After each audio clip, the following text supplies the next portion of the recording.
essentially, your alertness depends on how keenly you manage your energies. If you chew your food sufficiently, you will see food will not cause dullness. Then morning you will wake up at 3:30.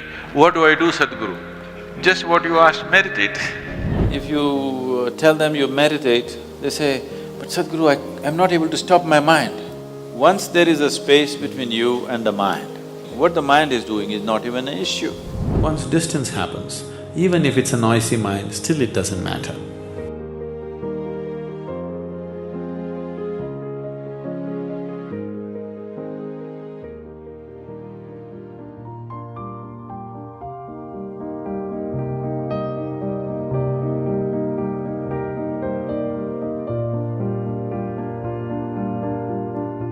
So, if every time you sit for meditation, if it so happens that you're tending to fall asleep, I want you to understand what it is, first of all. Most people, not most people, a lot of people in the world cannot sleep even when they want to sleep. Yes. A lot of people go to bed and desperately try to sleep and they cannot sleep. They have to pop a pill to sleep. This is the condition of millions and millions of people on the planet. So, if sleep is invading your life just any time of the day, one thing is, fundamental thing is to check up your basic health, just checking, there's something wrong with your system, physically wrong, that you're going through a certain… You have noticed you're not well. When you're not well, you sleep much more than normal, isn't it? Because something is happening in the body which does not allow enough energy to do other things, it wants to rest. First thing is that. The second thing is the food that you eat. So, if you must do, generally for people who are on the yogic path, you know what they say? You should eat only 24 morsels. I'm not saying this to everybody. If you're noticing that you're tending to fall asleep through the day, you eat only 24 morsels of food, that is 24 mouthfuls. Why 24? I will not go into that number business now, but there is a science behind it. You only eat 24 mouthfuls. Mouthful does not mean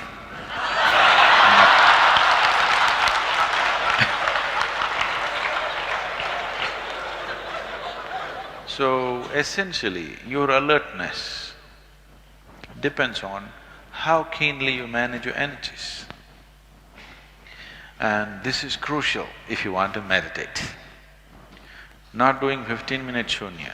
If you want to become meditative in your life process, this alertness not of the mind alone, alertness of your energy, that your energy is alert. To keep it in an alert state is why you're doing the sadhana. So to assist it, you eat only 24 morsels. Try from dinner, or you want to do it tomorrow? Shall we try in this dinner or tomorrow? Now, if you do eat only 24 morsels, normal-sized morsels, you will see in the morning you will wake up at 3:30. Yes. In the Indian way of looking at time, there is something called as a nimisha, which has something to do with 24. That's why you eat 24. You eat 24 and still you must take the same time that somebody who's eating a full meal, whoever eats maximum in the ashram, just see their plate till they get up. You must be sitting right there. Not simply sitting, you must chew. To every mouthful, you choose 24 times. 1, 2, 3, 4, chew it 24 times. Now you will see, you will take more time than anybody else, but your food is pre-digested in your mouth before it goes in. It will not cause dullness. If you chew your food sufficiently, you will see food will not cause dullness.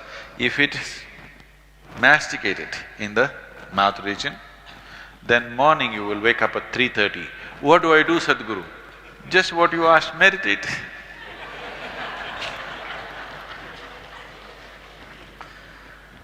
You'll feel hungry at 3 o'clock, 3:30, you're up, drink one glass of water and sit. If you feel drowsy, even with water, it's all right, still there's time for 5:30, you can doze a bit.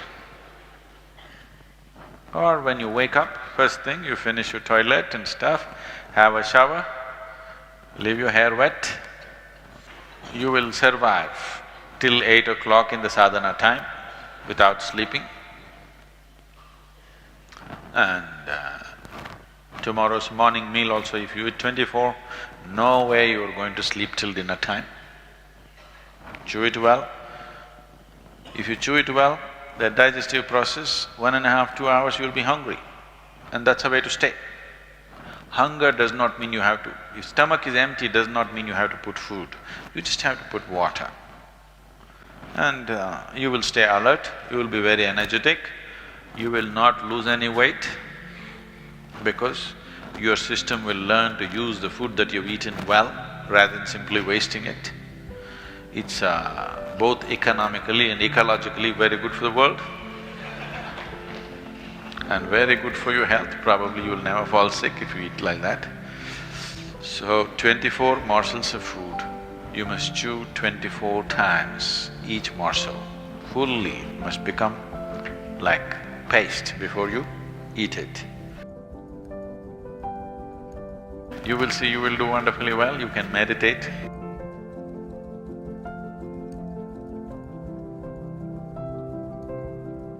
Sadhguru, I wanted to know that when we are silent, still we feel that mind chattery which always bothers us, and our thought always shifts back to past and future imaginations which will not be any of output.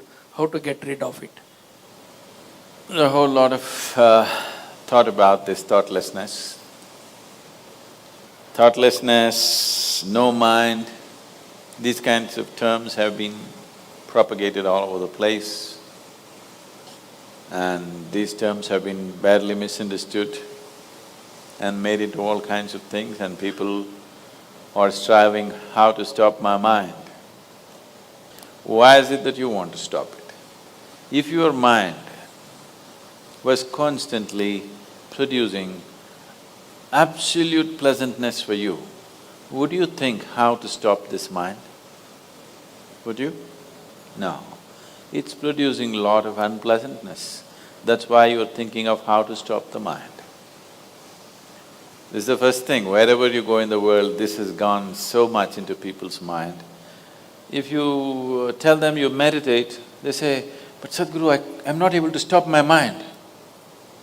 I said that will happen only after you stop your kidneys, liver, heart. You stop all these things, then the mind will also stop. Do you want it to stop? No. Then why do you want the mind to stop? Why do you have such a horrible prejudice against the mind? You don't mind if your heart is beating, you can meditate. You don't mind if your liver is working, you can meditate. Your kidneys are functioning, you can meditate. If your brain functions, you can't meditate, what is the problem? You seem to have something against intelligence, isn't it? This is the conspiracy of the stupid against human intelligence, that to meditate means your brain must be frozen. No. You don't have to freeze your brain. We were looking at this yesterday itself. We will initiate you into Shambhavi. It's a simple process. There are many ways to do it, this is one simple way. But it's a powerful process. If you sit here, you will see your body is here, your mind is somewhere, who you are is somewhere else. Once there is a space between you and the mind, then what the mind is not doing, what the mind is doing is not even an issue. It is like you're stuck in the traffic jam. you're struggling through the traffic. That's one experience. Suppose you are either standing on Chamundi Hill or you're floating in a hot air balloon and look down at all the traffic. Very peacefully, traffic. Why? There's a distance, isn't it? When you're in it, traffic is a different experience. From really high up there, sitting in a hot air balloon, you look down, you can't even hear the sounds. Looks wonderful, traffic, isn't it? Yes or no? Because there's a distance. So once there's a distance between you and your mind's activity, mind is not a problem. Mind is a miracle, it is not a problem. And anyway, if thoughts are going continuously, if you're having a mental diarrhea, obviously you ate some bad food, isn't it? Yes. If you're having a physical diarrhea, you ate some bad food, isn't it? If you're having a mental diarrhea, you are obviously consumed something wrong. What this wrong thing could be is, the moment you identify yourself with something that you're not, then you're finished. Your mind is a continuous runs. There is no other way. Do what you want, try as hard as you want, it is not going to stop. If you do not identify yourself with anything that you are not, you know how to be with everything, you know how to use everything, but you're not identified with it, then you will see if you sit here, simply mind will be like this. You want to use it, you can use it, otherwise it'll be like this.